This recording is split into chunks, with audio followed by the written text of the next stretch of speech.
ಅಕಾಲಿಕ ಮಳೆಯಿಂದ ಕರಾವಳಿಯ ಭತ್ತದ ಕೃಷಿಗೆ ತುರ್ತು ಪರಿಸ್ಥಿತಿ ಉಂಟಾಗಿದೆ.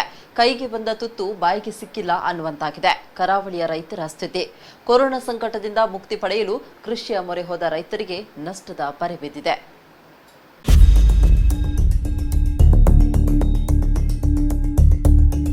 ಮೂರು ದಿನಗಳ ಕಾಲ ಆರೆಂಜ್ ಅಲರ್ಟ್, 2 ದಿನಗಳ ಕಾಲ ರೆಡ್ ಅಲರ್ಟ್. ಪ್ರವಾಹದಿಂದ ಚೇತರಿಸಿಕೊಂಡಿದ್ದ ಉಡುಪಿ ಜಿಲ್ಲೆಯ ರೈತರಿಗೆ ಅಕಾಲಿಕ ಮಳೆ ಮತ್ತೆ ಹೊರೆಯಾಗಿದೆ.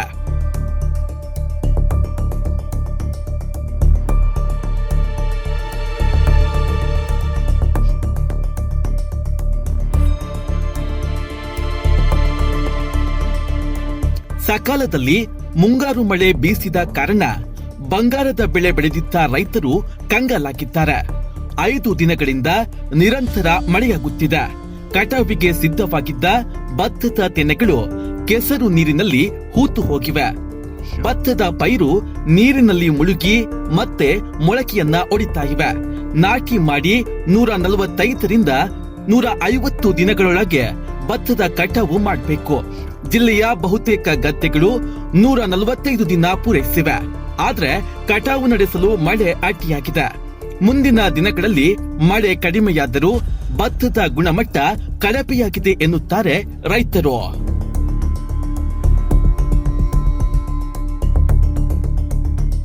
ಈ ವರ್ಷ ನಮ್ಮದು ಬೇಸಾಯದ ಪರಿಸ್ಥಿತಿ ನೋಡಿ, ಇಡೀ ನಮ್ಮ ಕರಾವಳಿಗೆ ಈ ಥರ ಆಗಿದೆ. ನನಗೊಬ್ಬನಿಗಲ್ಲ ನೋಡಿ, ಗದ್ದೆ ಕೊಯ್ಲಿಕ್ಕೆ ರೆಡಿ ಆಗಿದೆ. 5 ತಿಂಗಳಾಯಿತು, ಅಂದರೆ 150 ದಿವಸ ಆಯಿತು ನಾನು ಬಿತ್ತನೆ ಮಾಡಿ. ಯಾಕೆ 140ರಿಂದ ಇಲಾಖೆ ಪ್ರಕಾರ 150 ದಿವಸ ತೆಗಿಬೇಕು ಭತ್ತ. ನೋಡಿ ಈಗ ಪುನಃ ಮೊಳಕೆ ಬರ್ತಾಯಿದೆ, ಭತ್ತ ಮೊಳಕೆ ಬರ್ತಾಯಿದೆ, ಹುಲ್ಲು ಹಸಿ ಇದೆ. ಯಾಕಂದರೆ ಮಳೆಯಿಂದ ಹುಲ್ಲು ಒಣಗಲಿಲ್ಲ. ನಾವು ಸ್ವಲ್ಪ ಬೇಸಾಯದವರು, ಬೇಸಾಯ ಮಾಡ್ತೇನೆ. ಒಂದು 4 ದನ ಉಂಟು, ನಮಗೆ ಸ್ವಲ್ಪ ತೋಟ ಉಂಟು, ತೆಂಗಿನ ಮರ ಉಂಟು, ಗದ್ದೆ ಉಂಟು. ನಮಗೆ ಗೊಬ್ಬರ ಬೇಕು, ಅದಕ್ಕೋಸ್ಕರ ಸಾಕ್ತೇನೆ. ನಮಗೆ ಗೊಬ್ಬರ ಬೇಕಾದರೆ ಅವುಗಳಿಗೆ ಹುಲ್ಲು ಬೇಕು ದನ ಸಾಕಲಿಕ್ಕೆ. ನೋಡಿ ಈ ವರ್ಷ ಹುಲ್ಲು ಸಿಗುವುದಿಲ್ಲ. ದಕ್ಷಿಣ ಕನ್ನಡ ಜಿಲ್ಲೆಯ 2 ಪಟ್ಟು ಅಂದರೆ 36,000 ಹೆಕ್ಟೇರ್ನಲ್ಲಿ ಭತ್ತದ ಬಿತ್ತನೆ ಮಾಡಲಾಗಿತ್ತು. ಉಡುಪಿ ಜಿಲ್ಲೆಯ ಮಟ್ಟಿಗೆ ಈ ಬಾರಿಯದು ಗುರಿಯನ್ನು ಮೀರಿದ ಸಾಧನೆಯಾಗಿತ್ತು. ಆದ್ರೆ ಎಲ್ಲಾ ಬಣ್ಣ ಮಸಿ ನುಂಗಿತು ಎಂಬಂತೆ ಅಕಾಲಿಕವಾಗಿ ಸುರಿದ ಮಳೆ ಭತ್ತದ ಕೃಷಿಗೆ ಅಪಾರ ಹಾನಿಯಾಗಿದೆ. ಮುಂಗಾರು ಮಳೆಯ ಋತುವಿನಾದ್ಯಂತ ಖುಷಿಯಿಂದ ಕುಣಿದಾಡಿದ್ದ ರೈತನಿಗೆ ಕೊನೆಯ ಭಾಗದಲ್ಲಿ 3 ವಾರಗಳ ಹಿಂದೆ ಅತಿವೃಷ್ಟಿ ಹೈರಾಣಾಗಿಸಿತ್ತು.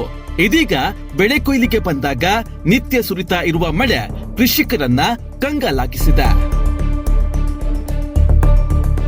ತೆನೆ ಒಣಗಿ ನಿಂತ ಭತ್ತದ ಪೈರು ಮಳೆಗೆ ಸಿಲುಕಿದ್ರೆ ನೆಲಕ್ಕೆ ಹಾಸಿ ಬೀಳುತ್ತದೆ.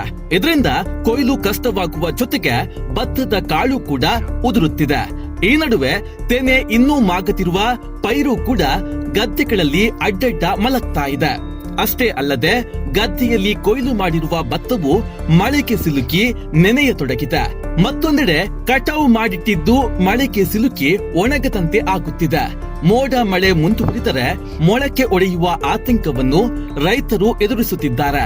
ಕೊರೋನಾ ದಾಳಿಗೆ ತುತ್ತಾದಾಗ ಅನ್ಯ ರಾಜ್ಯಗಳಿಗೆ ನೆಲೆಸಿದ್ದ ಕರಾವಳಿ ಮೂಲದ ಜನರು ತವರಿಗೆ ವಾಪಸ್ಸಾಗಿದ್ರು. ಹೀಗೆ ವಾಪಸ್ಸು ಬಂದವರು ಬಹುತೇಕ ಭತ್ತದ ಕೃಷಿಯಲ್ಲಿ ತೊಡಗಿಸಿಕೊಂಡಿದ್ರು. ಕೋವಿಡ್ ಕಂಟಕದಿಂದ ಪಾರಾಗಬೇಕಾಗಿದ್ದ ರೈತರಿಗೆ ಬಂಗಾಳ ಕೊಲ್ಲಿಯ ಚಂಡಮಾರುತ ಆತಂಕವನ್ನ ಒಡ್ಡಿದೆ. ಪ್ರಮೋದ್ ಸುವರ್ಣ ಕಟ್ಪಾಡಿ, ನಮ್ಮ ಕುಡ್ಲ ನ್ಯೂಸ್ 24x7 ಉಡುಪಿ.